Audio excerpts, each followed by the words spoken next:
Le bloc-notes de Simone Rodan-Benzaken. Bonjour Simone. Bonjour Steve. Et merci de nous retrouver comme chaque vendredi. Vous êtes la directrice Europe de l'American Jewish Committee. Demain, 3 nouveaux otages seront libérés. Ofer Calderon, franco-israélien, Kaïs Siegel et Yarden Bibas.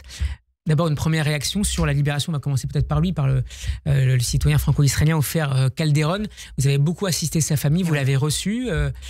Je ne sais pas si vous avez des retours de cette famille depuis ce matin. Oui, un tout petit peu. Bien sûr, une très grande attente, un très grand soulagement, une très grande frayeur aussi, parce que vu les images que nous avons vues ces derniers jours, mais bien évidemment, un aboutissement d'un combat qui dure depuis 15 mois.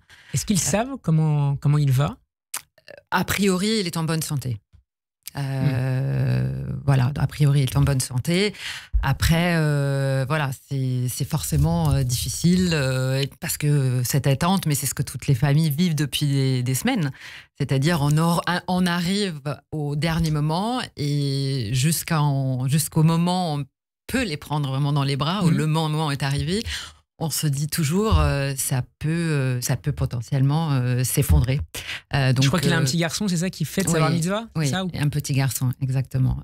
Donc voilà, on regardera ça de près. J'imagine que l'intégralité de la nation française également, vu que c'est un citoyen français, va également regarder ça, et on espère que tout se passe bien. Quel rôle ont joué les autorités françaises ces derniers jours, ces dernières semaines, pour qu'il soit sur cette liste puis sortir le plus tôt possible? Oui, les autorités françaises, depuis le début, ont été extrêmement impliquées dans toutes les négociations.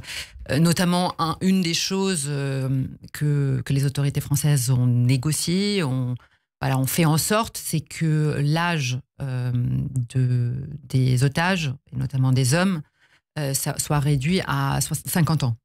Parce que dans le précédent deal, au mois de novembre l'année dernière, ils étaient à 65 ans. Ce qui a permis d'inclure les otages français dans la liste.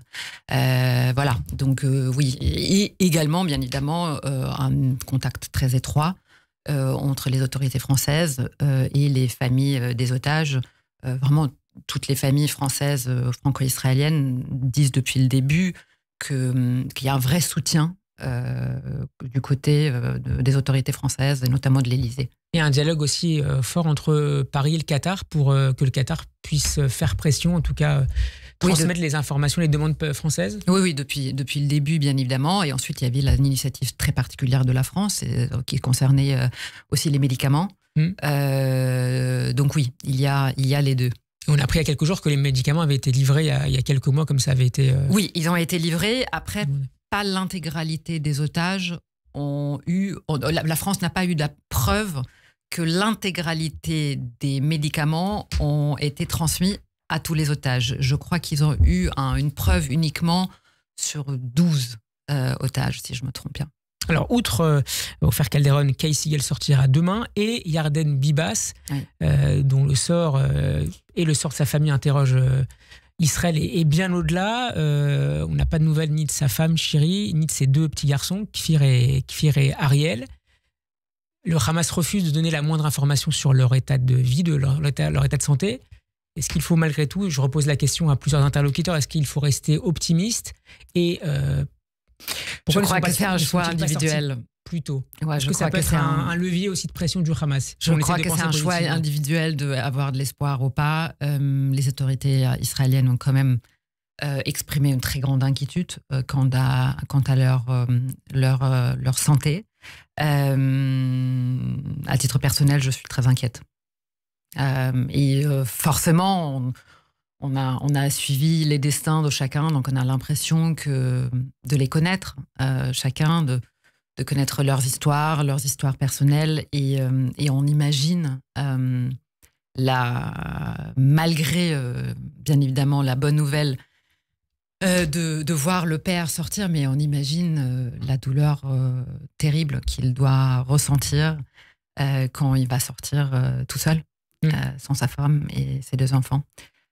Donc voilà, on a l'impression que de vivre beaucoup d'émotions, beaucoup de cauchemars et beaucoup de joie aussi, bien évidemment, ces derniers jours. Mais c'est un un ascenseur émotionnel assez fort. On a clairement vu les deux hier, des sourires, des retrouvailles magnifiques. On a vu aussi beaucoup de peur dans les yeux de la soldate qui était otage jusque-là, Adam Berger, qui a été libérée depuis Khan Younes par le djihad islamique avec l'aide du Hamas. On a vu des scènes de chaos, on a vu la peur donc, dans les yeux de cette jeune fille.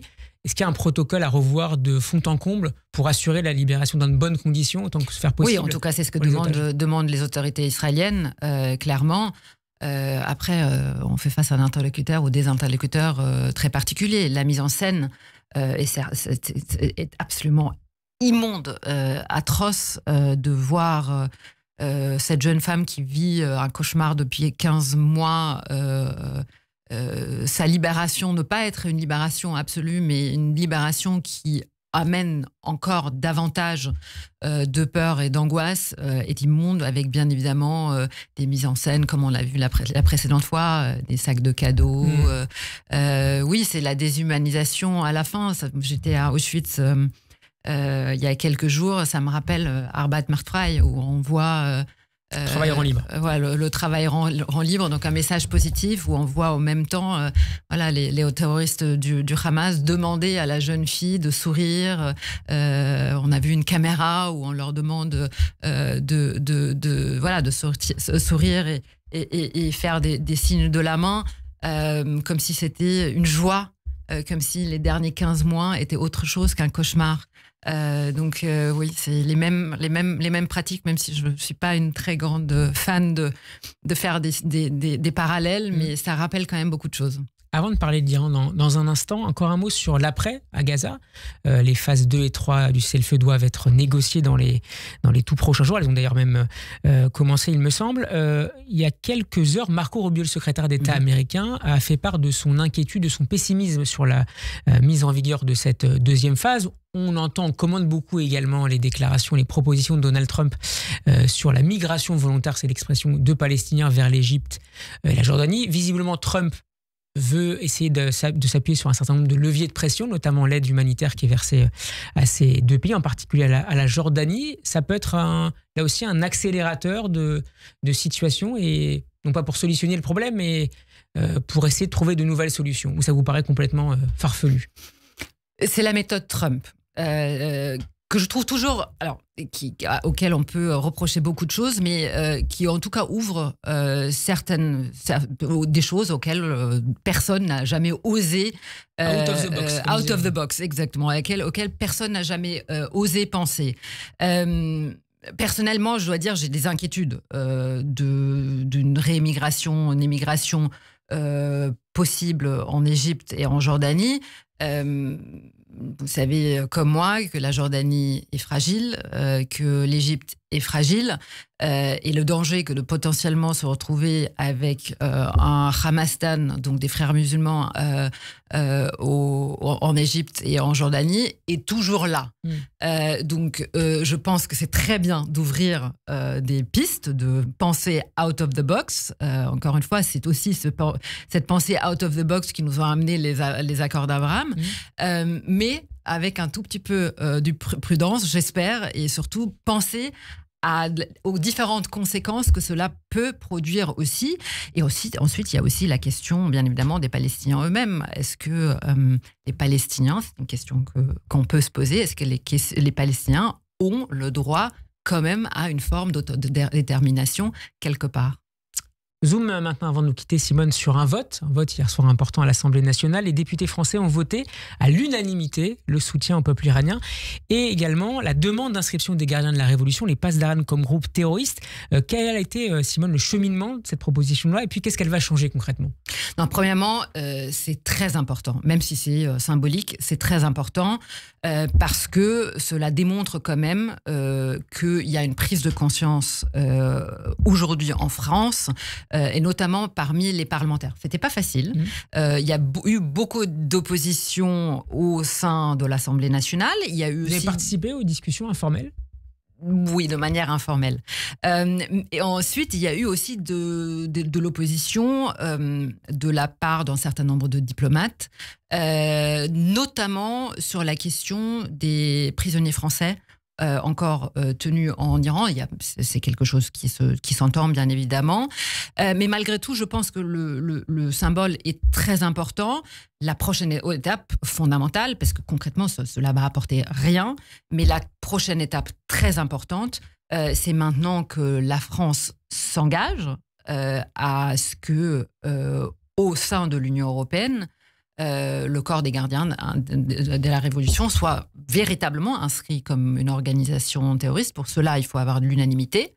Mais ça bloque où? Dans quel pays? Ça bloque. En fait, c'est toujours le même. C'est toujours un peu le même jeu. C'est-à-dire toujours chacun reporte la responsabilité sur l'autre. Ce qui est certain, c'est qu'il faut que la voix de la France se fasse maintenant entendre. La voix de la France compte et il faut qu'elle soit très très forte. Notamment du côté de nos voisins belges qui ont quelques différences ces derniers temps avec l'Iran. Merci beaucoup Simone Rodin-Benzaken d'avoir été avec nous. Je rappelle que vous êtes la directrice Europe de l'American Jewish Committee. Shabbat Shalom, à la semaine prochaine. Shabbat Shalom.